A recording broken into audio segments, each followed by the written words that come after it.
ఏంట్రా ఎందుకు కొడుతున్నావురా?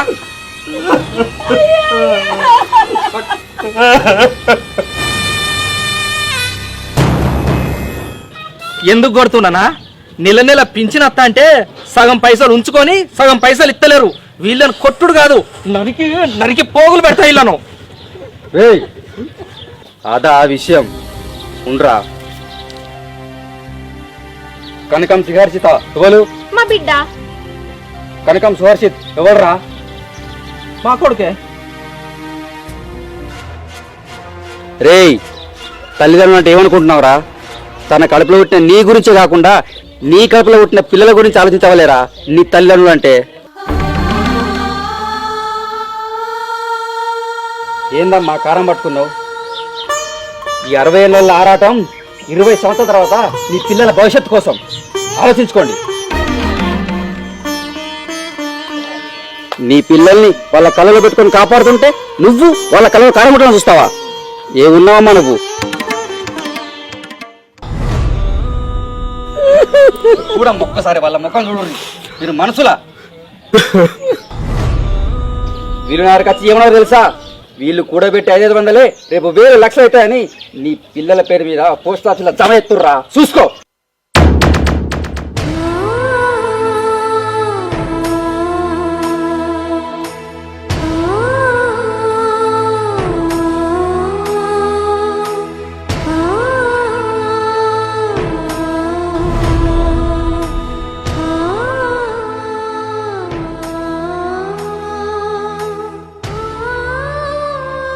అరే తమ్ముడు, అమ్మా నాన్న అని పిలవాలంటే ఎంతో అదృష్టం ఉండాలి.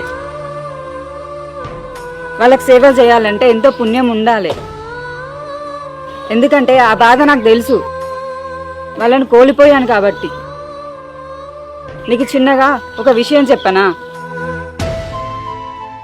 మనం పసిపిల్లలుగా ఉన్నప్పుడు వాళ్ళు మనల్ని ఆడిపిస్తారు.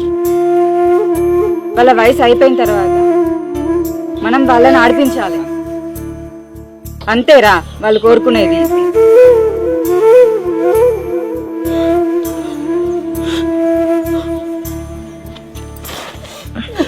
అమ్మా, బాపు, నన్ను క్షమించుర్రా.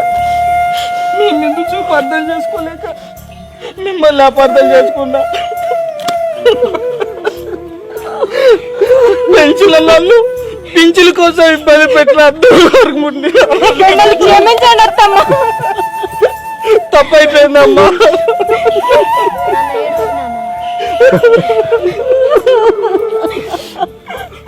నన్ను క్షమించండి అత్తమ్మ, మావయ్య.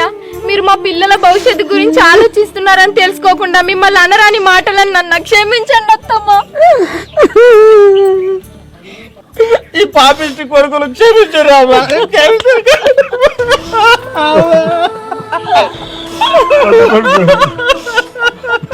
నన్ను కూడా క్షమించండి అత్తమ్మ, మావయ్య.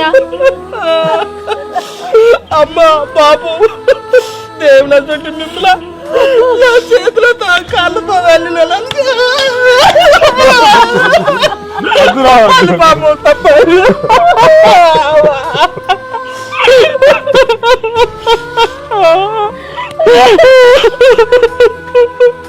ఇప్పటి నుంచి మిమ్మల్ని నా సొంత పిల్లలు లెక్క చూసుకుంటా బాబు. తప్పైంది బాబు. ఇట్లా తీసుకోపా.